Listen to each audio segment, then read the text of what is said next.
So I am delighted today to be talking to Alexey Kurayev.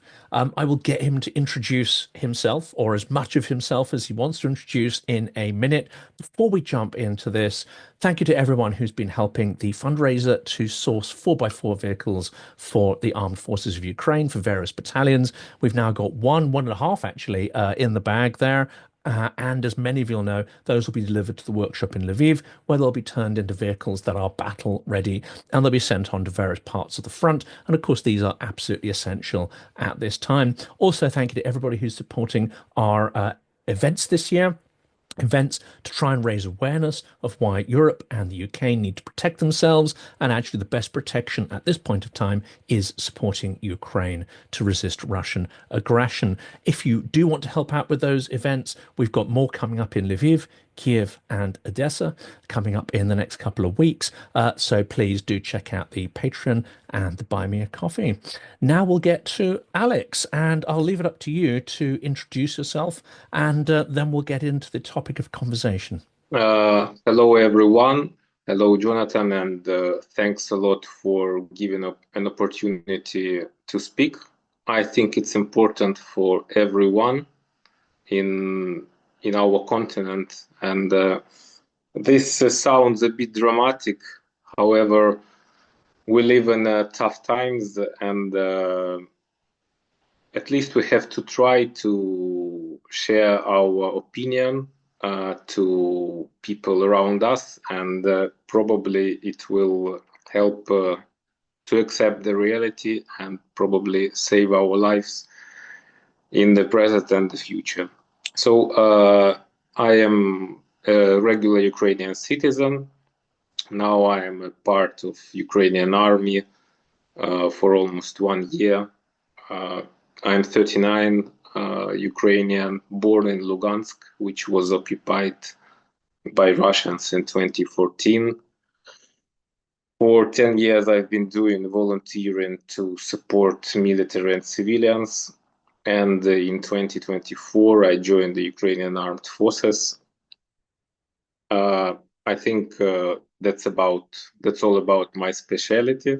We prefer not to speak much of us, I mean, in the professional way. And I would like to appreciate Jonathan and this channel for the next time that we will be trying to make an analysis what's happening, to see where we are now and what we can expect for next several years, and maybe draw some conclusions. And of course, people in Ukraine have been trying to raise their voices for a very long time to describe the threat from Russia. But you haven't been alone. People in Poland have a generally a good understanding of the threat from Russia, especially if relatives were victims, say, of the terrors in the 1930s and 40s. And the Baltics, perhaps within the European Union, have been the strongest voices for 2 decades, warning about not letting our guard down. Do you feel that finally Ukrainian voices are being heard, or is it still difficult to kind of cut through to describe reality as you see it compared to the slightly, I would say, complacent view of reality and security the further west you go in Europe? Speaking very briefly, no, no one understands anything. Maybe a small part of people. Why so? Partly because people don't like bad news generally, and dozens of years of nice living, especially in the West, they made people relaxed. Plus, I will speak like how Ukrainians think. Anyway, I've been living in Europe in some countries before, and I've been traveling a lot in the West, except maybe Great Britain, but all the other countries like France, I don't know what else, Italy, Germany, Belgium. I can draw some conclusions about society there, about things, how they look for me. Eastern Europe, of course. So people mostly, from what I see, don't believe it. At least the West. People that live in countries of ex-Warsaw Pact, they are more cautious, especially Poland, Estonia, Latvia, Lithuania. Uh, I will be very frank. Our Ministry of Foreign Affairs is not working properly as it has to.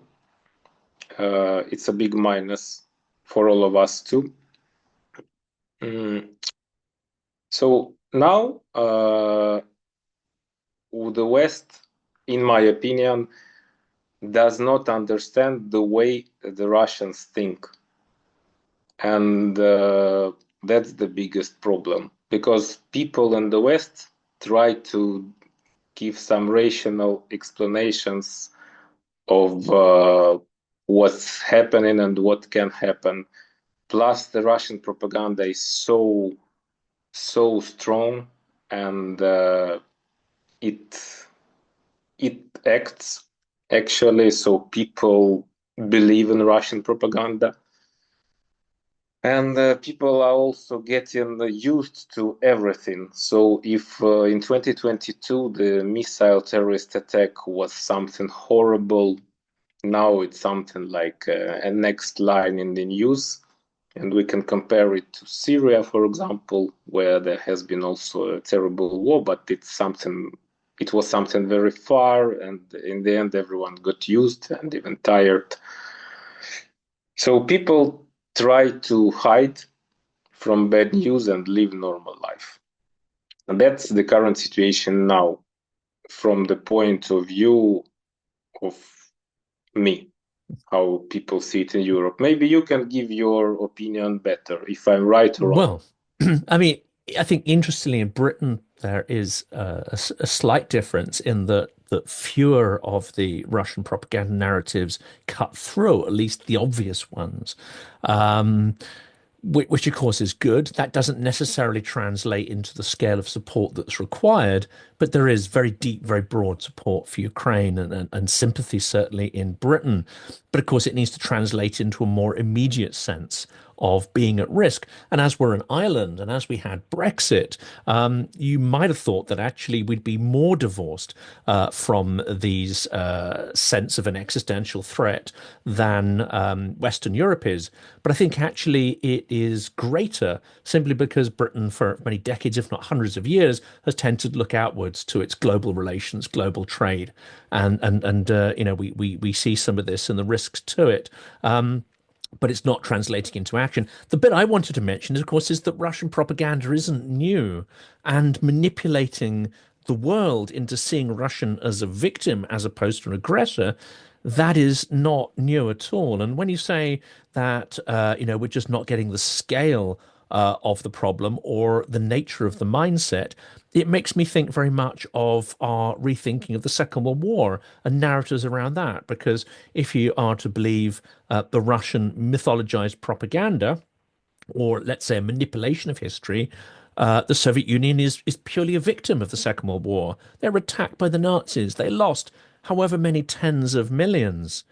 Whereas in fact the reality is rather more strange and actually is essential to understand what threat Europe is under. It seems to me at least that Stalin was complicit in beginning the Second World War because it fitted in with the classic divide and conquer strategy. Let's let the Nazis conquer Europe. Let's let Western Europe, tear itself apart. And when they're exhausted, we'll come in and clean up. I think that was the grand strategy. Of course, it backfired a little bit because Hitler attacked the Soviet Union and Stalin didn't want to believe it. But ultimately, that grand strategy partially worked because the Soviet Union, the Russian Empire, expanded all the way into Eastern Europe and indeed occupied half of Germany. So we just don't get this idea of Russian grand strategy because we don't see, we look at the cost, which was sort of 20 million, 30 million lives, whatever it is, and we see that as completely irrational compared to, the so-called benefit of dominating half of Europe. Well, I don't think Russians necessarily see it in the same way. And also, this historical memory of victimhood is not pure. It's used to manipulate and suppress and control the population through this sort of aggressive victimhood, which is a key feature historically of Russian sort of foreign policy. That sounds pretty dark, but I think unless people understand that, then they have no hope of understanding what Putin's historic ambitions are now, which is to conquer Europe and make it exclusively a Russian sphere of influence.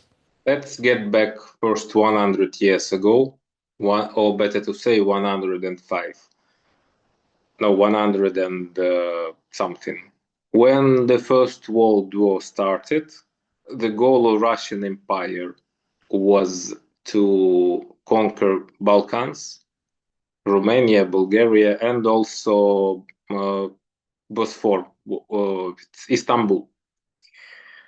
Then when the empire collapsed and Lenin came to power with Dzerzhinsky, Trotsky, and they set a communist revolution, the name of the goal changed a bit. But if you read the communist Bible, I don't know how to call it, it's easy to find that they wanted to set a great revolution all over Europe, and that they managed to plan the invasion to Europe. If I'm not mistaken, and they wanted to reach Italy and France, but they were stopped in Poland. Quite possibly, yes, yes. No. Then this whole story with Hitler and all that stuff. But however, Stalin in the end managed to occupy several countries, which were called lately Warsaw Pact, and divide Germany. So they controlled a big part of Europe. And after collapse of USSR, we've been a bit relaxed till unfortunately 2022, but we have to find a very interesting point that on 15th of December 2021, Russians, including the Ministry of Foreign Affairs, they directly called that they want NATO to get out at its borders before 1997, which means that they want Warsaw Pact back. What's important here? Russians lie a lot, except only one thing. They always tell what they want to get straightly. In 2008, Putin straightly called that Ukraine is an artificial state and that it has to be conquered, divided, etc. In 2014, when they attacked Ukraine, he told more or less the same, and he used different words like Novorossiya, whatever, saying that Ukraine is not supposed to be a real country. In 2022 and further, they straightly name, and more than that, they do what they say on the occupied territories, that Ukraine is just a part of Russia and that they cannot, that Ukraine cannot exist independently.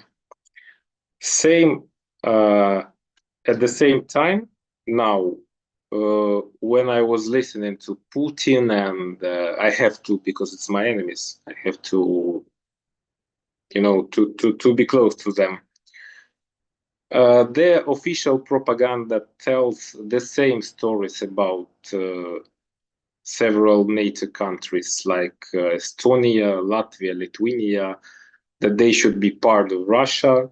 Now they speak lots about Poland. And in the last forum at Valdai, Putin told straightly that they are having the war with the West. He told it as it is. So they directly say that they are going to fight West. This is what they're saying to their people. Plus, they're doing lots of preparations for the biggest war, like building a huge military base near Finland and building military infrastructure near St. Petersburg, uh, preparing their children from schools. They are trying to enlarge their military manufacturing. So, where will this all go if they say straightly with the weak West? It's evident. They proclaim it straightly. And as Golda Meir used to say, if someone says that he will kill you, take it seriously. That's it. And also, there's not much you can do about that. You can't negotiate with someone who's come No, to kill no. you. And Solovyov and others, again, unfortunately, I guess for professional reasons, I watch rather more Russian Yeah. propaganda than is good for me as well. And of course, I have my least favorite ones, the sort of slightly squeaky voice of Zakharova, like sort of fingernails on a blackboard, like listening to her and Solovyov. Um, but they regularly talk about the Russian influence all the way down to Lisbon, the entirety of Europe. They talk about nuking and destroying Europe, which of course we know that that is a blackmail threat. We also know that it unfortunately works on the psyches of many bureaucrats, politicians, and geopolitical analysts in the West. Um, where does this sort of malign aspiration come from? Ukraine is a distinct country and a distinct culture, but of course has been controlled by Russia for many centuries. There have been periods, indeed, where, you know, Russian imperial culture sort of looked upon Ukraine not as a high culture, but it is treated Ukraine with some degree of sentimentality and incorporated it into partly into its imperial project, as long as it's not considered an equal. Now, of course, Ukraine is looked upon as a quote Nazi state, and indeed Europeans, because they're supporting Ukraine, are also being labelled Nazis as well. Where does this malign intent come from, and this need to control? And if you can't control, then destroy. I guess it's coming from the old times. We can speak much of history, what and how they've been doing in the occupied territories. There is a nice book written by Italian traveler and diplomat Alessandro Guanini. I think it was published in 15th century, uh, showing the traditions of Russian culture uh, during the ruling of Ivan Grozny. This is called Description of Moscovia. And if you open this book, you find exactly the same what they are doing now. Uh, it's comfortable to say that this is Putin bad, or I don't know, Stalin was bad, but dozens of thousands of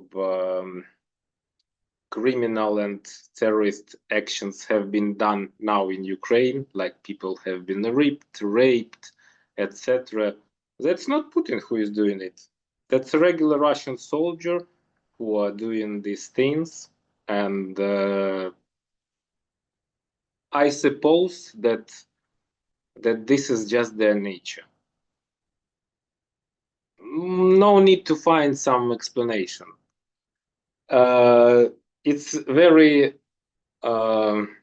easy to understand Russian culture from the Russian classic literature, because you cannot find anything more depressing and with descriptions of some really cruel things if you read Russian literature. Everything is written.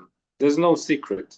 Leo Tolstoy, uh, he wrote a book about Caucasus War.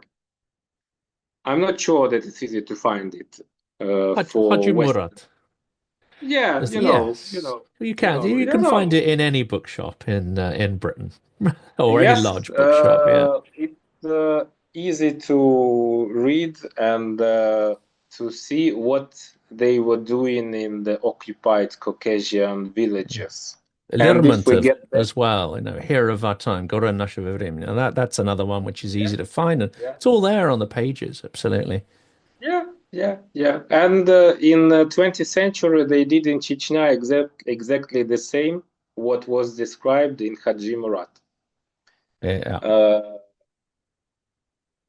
And I let's recommend to people, often people will again, get their impression of the 1930s, 1940s from Solzhenitsyn, but there are other writers that describe that period. And okay, Gulag Archipelago is very heavy and it's kind of interesting and useful, but Shalamov is perhaps far more effective as a writer. So Yeah. if people really want to understand that, another source of Putin's mindset, it's certainly, Stalin's labor camps and death camps.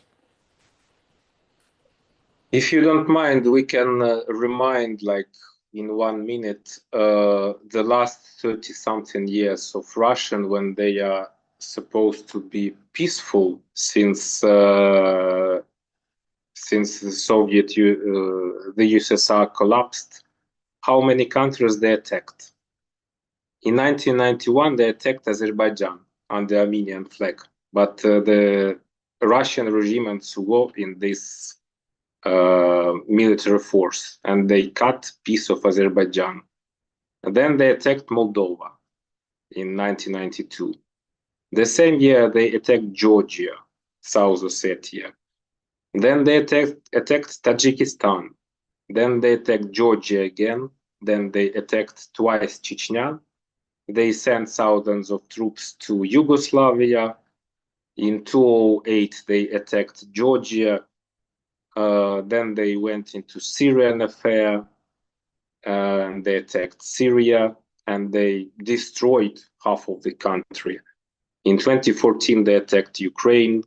In 2022, they attacked Kazakhstan, and since 2022, they attacked Ukraine full scale, even with intercontinental ballistic missiles.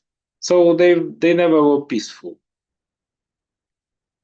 But the point is that Russian money made really maybe bigger job than Russian weapons. So now everyone, it's tough. Western politicians are full of Russian money. And when they made Western business to enter inside Russia, they also made a kind of insurance because capitalism loves money. And now to cut is very painful.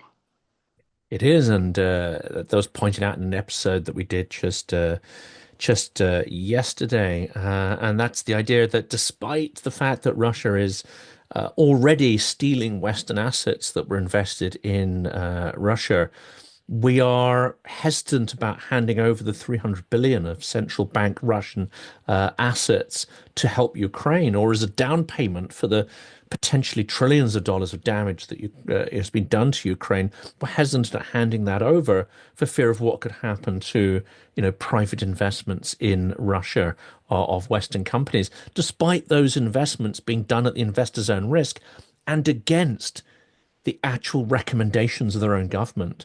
In the periods where many of these investments took place, companies were warned about being cautious of exposing their capital in the Russian market and warned about the high risk of sort of default on those. So this is an appalling situation. And unfortunately, it hasn't really improved. But you're there. We won't say exactly where you are. Russians trying to kill you and your comrades and fellows and friends Everyone. every day, and everyone who not even associated with the army.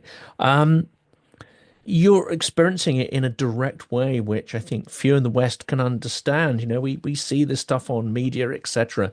But until you're there, until you've seen the impact of it, until you've met people who have lost loved ones and seen the physical scars on cities, I think people really struggle to understand the scale and brutality of the invasion and day-to-day Russian behavior.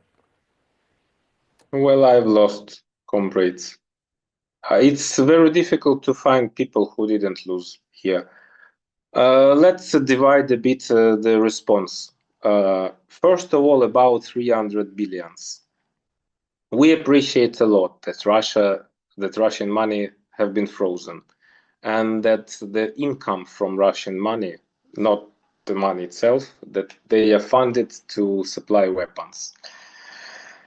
However, I think that this money, at least until there is a direct war of West and Russia, I guess that this money will not be taken from Russia. And I will explain why. Uh, the history knows many real cruel regimes, and some of them are now, like in Russia or Iran or Kim in North Korea. However, uh, West accepts money from everyone, and uh, there was such a guy, Bokassa, if you remember. He was a cruel African dictator who loved to eat people, his enemies, but he lived in France. His money were in France, and everything was okay. I know that Iranian money is in Switzerland, uh, and despite all the harm done by Iran, the money is not taken. The same with Russian money. So imagine if now Europe decides to take this money. This will be a signal to all another cruel authoritarian dictators that your money can be taken if, I don't know, something is wrong. Then they will take the money from European banking system and put it somewhere, I don't know, Emirates, China, wherever. So this will create a precedent. That's why Europeans will never do this until there is a real threat of a big war. Then maybe they will. I don't know if it will be too late or not, but for now, till there is no direct war, this won't be done. And Russians understand it very well. Secondly, about uh, how we get along with this, we get used. And you get used to everything, to death, to all, and even your mind starts to work more cold. Uh, Again, we see here where it goes and what is the purpose for the next 5 or 6 years, especially with this new American administration, which is a big, big trouble. Actually, USA, even Joe Biden's administration was a big trouble, but this is a disaster. And what can I say? We must get prepared. It's a long time. You have to prepare the people. I mean, you cannot take person now from the street and Hmm. tell in 6 months you're going to fight. No, it's a long story. You must explain why. Explain with one, two, three, four examples, reasons. Refresh their mind. You must restart the industry. So the whole preparation for the war, and you must prepare the people as well. It's a lot of years. And that's why time is so important now. They are preparing already, and they have taken a big experience. They're a strong enemy. We'll come to that in a minute Uh, because, of course, the evolution of drone warfare means that we look at the meat wave assaults and we say, ah, Russia, I mean, they're a disaster militarily, but actually they have, as the Soviet Union did, they have pockets of excellence, and indeed, it seems that Putin's had this sort of Stalin moment where, faced with potential defeat, he's decided to let certain parts of his vertical system, certain parts of its military, to be a little freer, to actually learn lessons, to innovate. And we've given them the space and the time to do that. Unfortunately, it's a little bit like using an antibiotic course, but finishing early and only taking half of the dose. So you end up actually making the pathogen far more lethal than it would have been if you hadn't killed it off straight away. Do you get that sense that that's been the effect of Western policy, has been to make Russia stronger, in fact, more lethal, more toxic, and more dangerous? To be frank, West created partly Russia as we see it, and during the whole story, West was using Russia for these or those purposes until the end of the Second World War when they got nuclear weapons. So they became more or less playing themselves. From what now, yeah, it's a nice comparison about antibiotic. They are learning, plus they have access to all Western technologies, and they constantly renovate their weapons and improve their weapons, especially missiles, with the using of Western microchips or any other details, and they copy and they're learning a lot. This war showed lots of things which are necessary for the war, and I mean not only drones, but usual weapons, which is artillery, is still super effective, and tanks and whatever. For example, all these modern tanks, they're very effective, but hardly to repair in the battlefield. So that's the minus. All those, I don't know, super modern jets, they fly, but if the US administration decides to do some changes, they stop flying. I have a question. What do you think if, for example, it's a question to the weapons.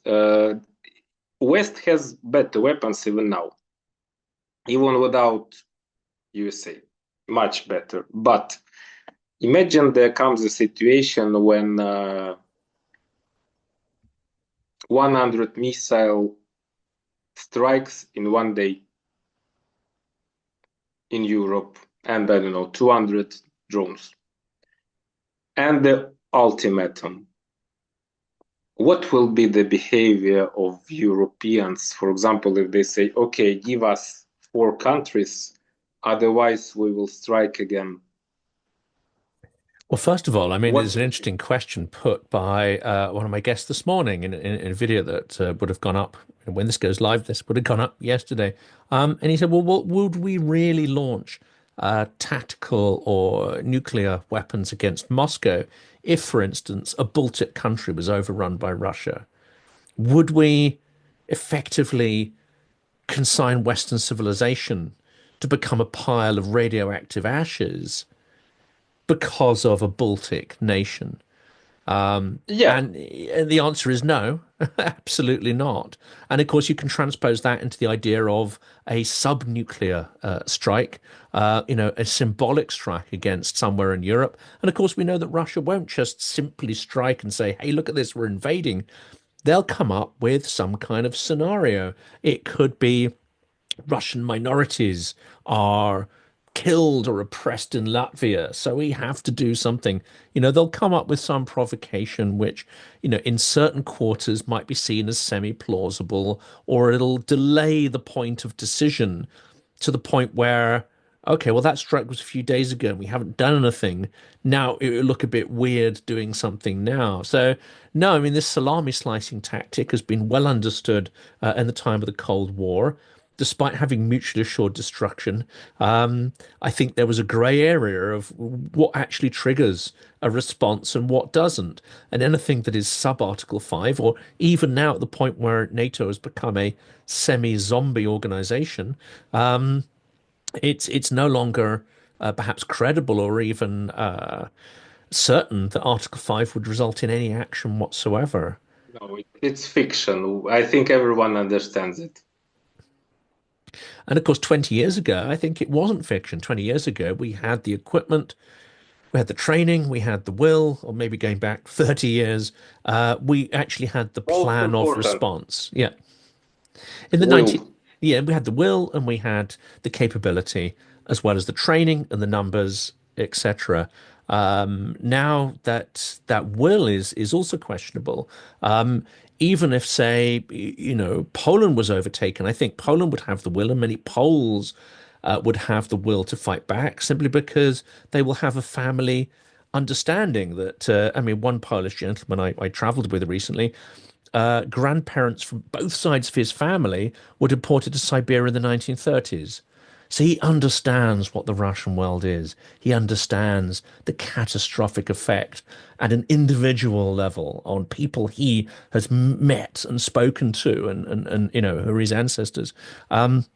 We do not have that understanding in Western Europe, and therefore I think the will to do something about it is going to be far more problematic. It's a very big work to make people understand, and not only understand, but when you go into war, you must be ready to kill. It's easy, and to die. It's not so easy. Here, when they invaded in 2014, uh, they stopped only because we stopped them. But we stopped them with old AKs and old weapons. And in 2022, when they used missiles and aviation, it was more or less the same. We didn't care. So sometimes you can have all types of weapons, but if you don't have will, They count finish. for nothing. And also we have, and I'll throw this to you because I think you're a good person to talk about this with. Um, you also have so-called Russian opposition, some of whom are, a very tiny number will support and do fundraisers for Ukrainian soldiers, and they will explicitly say, nothing is possible in terms of opposing Putin until Ukraine wins. But I can count those on the fingers of my hands. You have others like Vladimir Karamurza, who was released along with Ilya Yashin some time ago. Now, you may not have seen this, but he went to the French Parliament just a couple of weeks ago, and unfortunately, he speaks fluent French. So, as a Russian liberal intellectual, liberal imperialist, he was able to sort of directly communicate to the French Senate, and he said that the Russian military is using people from Yakutia and other places to do all the killing because ethnic Russians, Ukrainians, well, we're the same. And ethnic Russians find it very difficult to kill their brothers. This was a monstrous lie based on some spurious anecdote he got from someone who turned out to have links to the Russian propaganda machine and the Russian Foreign Service. So you have people injecting these appalling narratives back into Europe, trying to whitewash Russian crimes. So yeah, I wanted to ask you what your thoughts on that are, especially given that you and some of your comrades would have been killed by ethnic Russians and potentially tortured, etc. And this hideous excuse to try and cover up for Russian imperialism. Well, I don't know about people who, well, some people whom I knew were killed, and I don't know who did this. However, the most part of killings is done by ethnic Russians because uh, they simply there are more ethnic Russians than anyone else. It's a usual logic of the first class. It's mathematics. I don't know why Karamurza is speaking this. Maybe he is a very big idiot with Yashin. I assume it's possible. Or it may be that he's like working for FSB, and it's quite possible because he is whitewashing the Russian crimes. Uh, Maybe some of people would say that that's bullshit and he cannot work on FSB or whatever like this, but we cannot underestimate this organization. They are very powerful, and their uh, their agents are mainly in every country now, and they've been putting these people since I guess 17th in the West. We Yes, can that's remind true. we Yeah. can remind one nice guy, not nice. I think everyone knows Steven Witkoff. Oh, Mr. It's Witkoff. Trump's Yes. friend. Witless So the Witkoff, best, as I call him. so the partner of Witkoff is a guy called Leo Blavatnik. He he was a Jew who immigrated to the USA from the USSR, if I'm not mistaken, in 70s. Then, from his open biography, a guy from the USSR, where we didn't know what is $1, immigrates into USA, enters Harvard University. I don't know many Americans who can do this. Then some another high level university, gets his education, gets his degree, establishes a big business company, and in 90s he establishes the biggest one of the biggest Russian aluminum companies. Uh, where did you take the money? And imagine what has been put into mind of Witkoff and another Witkoff and everyone else. And I'm giving only one example. There are dozens of them. So Kara Murza can be something like this. I assume. I have no proofs. But what Uh, he's I telling mean, is horrible. yes, well, we have the Oxford School of Management down the road from where I am, which is financed by Mr. Blavatnik. So yes, we've Oh, certainly taken big chunks of that money, and of course, if I was associated with the university, it would be very difficult to criticize any donors. It's very much frowned upon, and you can lose your own. Lose your own stipends and budgets. There's another explanation, of course, which is also equally scary, or to my mind, even scarier, which is that he's not influenced by the FSB, but he is influenced by an imperial narrative, which even if he opposes Putin's regime, there's a shared underlying imperial ethnic Russian narrative that actually unites a regime as hideous as Putin's and supposedly this opposition to him and the systemic opposition as well. That's also terrifying because it raises the prospect that whoever replaces Putin most likely is another kind of Putin. But even if it is some kind of liberal imperialist, fundamentally not much will actually change, and nothing systemic will change. you're right. I think you're right. That's all It's there is to it's say on that. in the end it's more or less the same. I don't know. I mean, the reason I wrote you is that because I'm trying to find the reason how to knock to the Western society and to say that we are in a big danger, and if we lose this chance, I don't know what will be the consequences because now they have nuclear weapons and they have really strong allies. I mean, look at Kim Jong Un.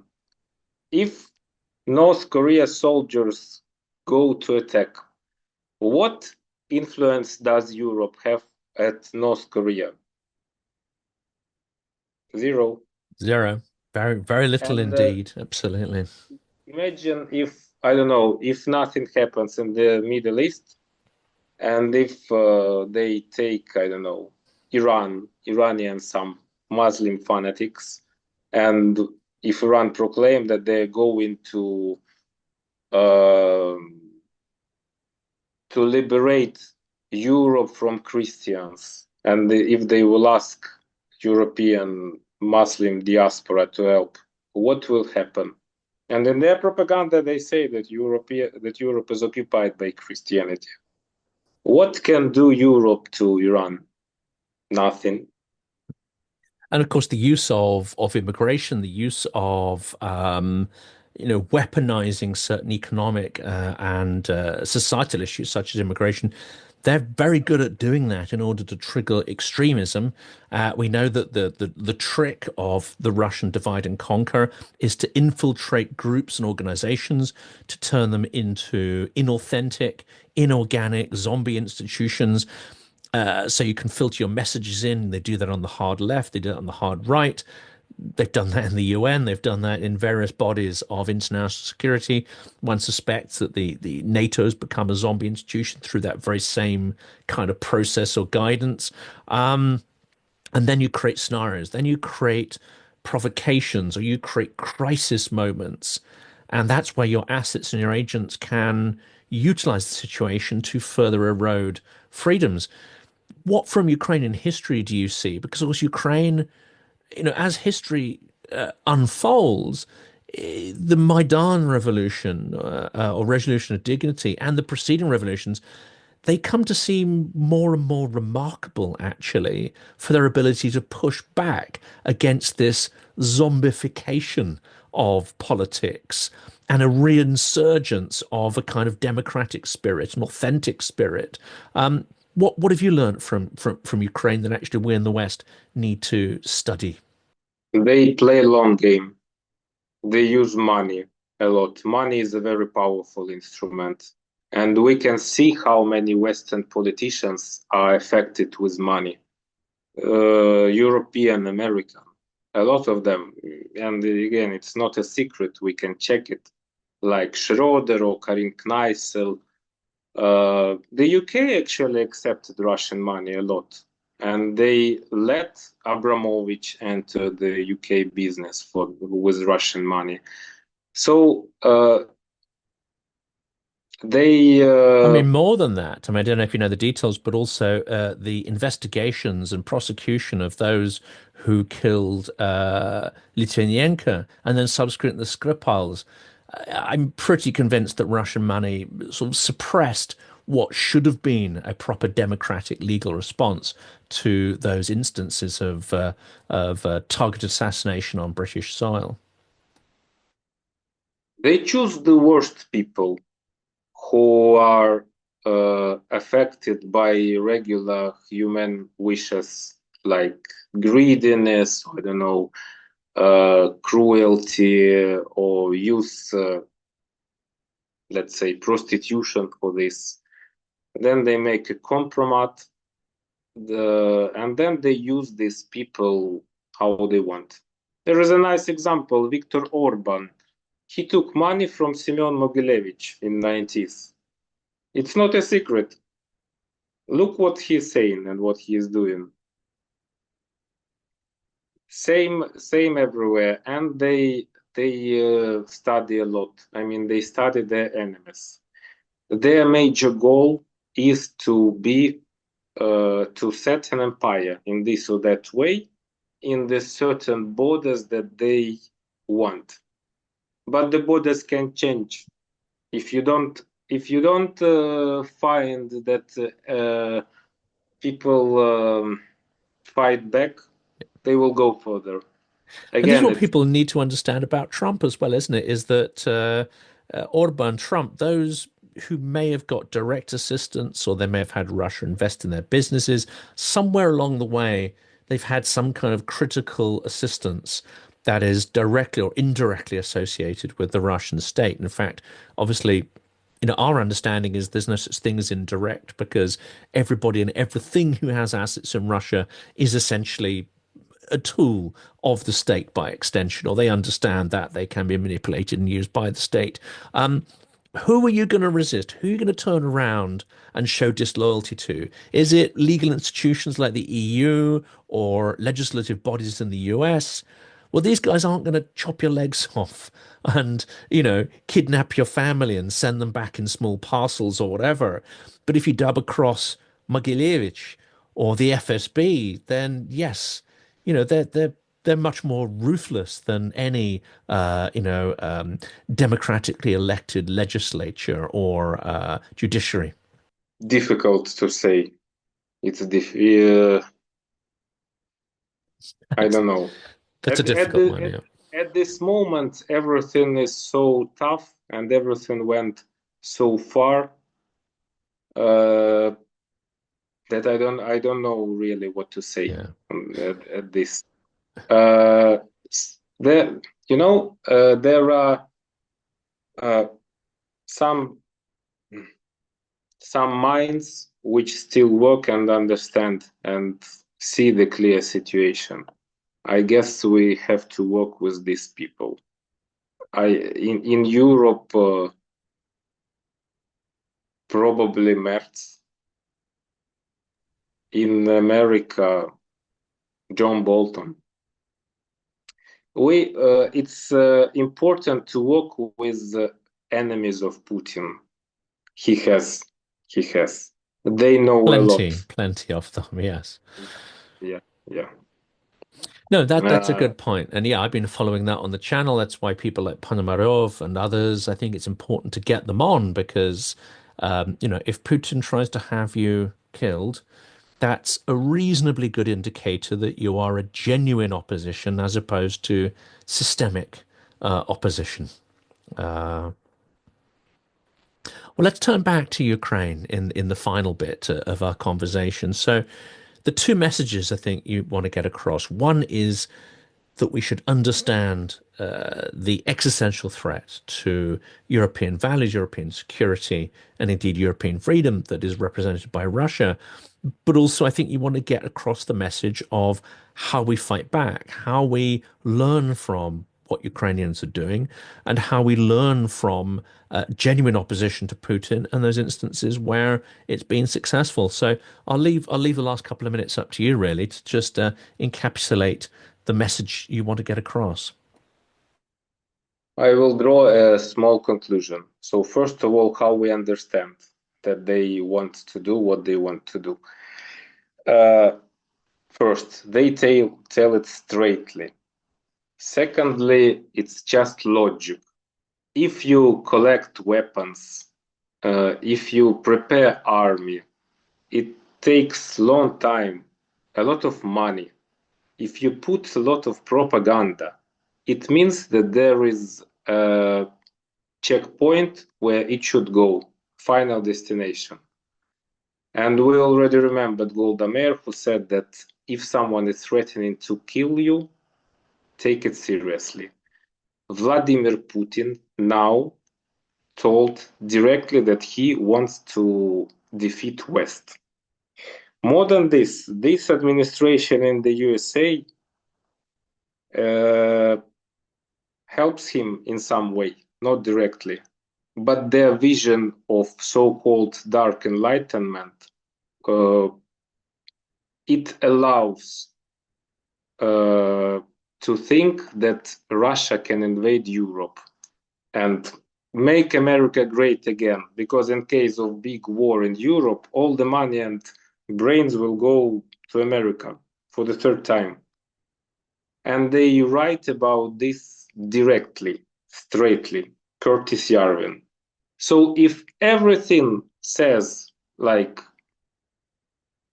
I don't know, if it speaks like a cat, jumps like a cat, looks like a cat, maybe it's a cat. So this is something we have to understand. And that they have, let's say, 5, 6 years, it's what Germans told, to renew and refresh the army. Uh, After they do it, they will attack. For sure. For sure. It's what been in Ukraine. I mean, for me, there is nothing new. Europeans must think what they what they want. Otherwise, there will be a big, big, big disaster. And can you please repeat the second part of question about Ukraine exactly?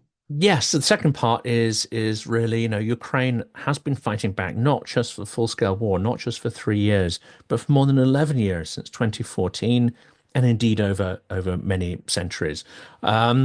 What should we take away from that? What should we be learning from Ukraine, and how should we be supporting Ukraine? Because what you've said there suggests that we don't have that much time. We have months, not decades, potentially to prepare for Russian aggression against Europe. Mm, if they decide to attack, I don't think they will attack in the next months. If they attack Europe, it will be in few years. What should you learn? Uh, First of all, the basic thing now and the most important is to find people who really understand the threat and unite them as soon as possible into something bigger than nothing, so that they can put it in the minds of the population, the real situation as it is. Secondly, Europe must get rid of pro-Russian movements as soon as possible. The more they will be there, the more harm you will get. And if we look back, there were dozens of Russian sabotages in Europe, including explosions in Czech Republic, Bulgaria, chemical weapons in Britain, uh, riots in Estonia. Uh, there is quite a strange story with ISIS as well, because for me, I can see that it might be related with Russia as well. And they check from time to time the reaction of Europe to different things. For example, blackout in Europe. So you must get rid of them. And third, uh, regular preparation of people for uh, for war. I mean, tactical medicine, basic shooting, drones, of course, because now drones are the part of war. Someone has to start uh, teaching this. Even if it will be like few people, it will go itself. It will go itself, and people will be prepared.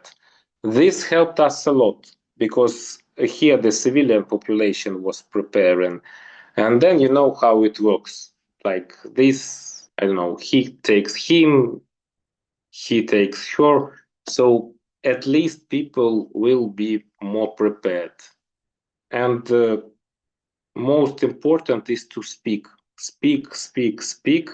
Speak in YouTube, speak in private, speaking with journalists, but trying to knock on the people's minds and hearts. And in the end, we must remember what is humanity was of.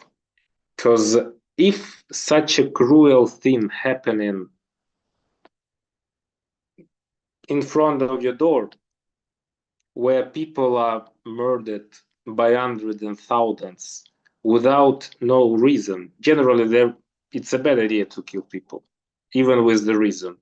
But this is a pure genocide, and not for the first time. If we speak about Russia, I mean, we can look at Chechnya or Georgia or whatever. So if they constantly repeat this genocide,